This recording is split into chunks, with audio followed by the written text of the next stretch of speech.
আসসালামু আলাইকুম ভিউয়ার্স, দেখুন আমাদের গ্রামে কত বৃষ্টি হয়েছে। বৃষ্টির কারণে পানি জমে গেছে দিয়ে মানুষের কত ধান রয়েছে।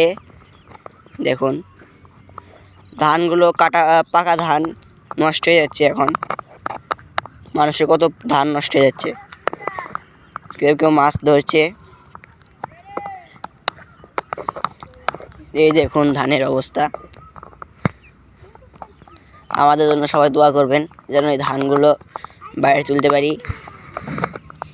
আমাদের ধান তোলা শেষ, এগুলো মানুষের ধান, তারা যেন তুলতে পারে।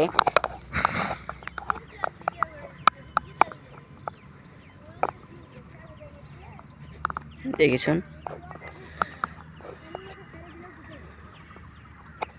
দেখুন মেঘের অবস্থা দেখেন।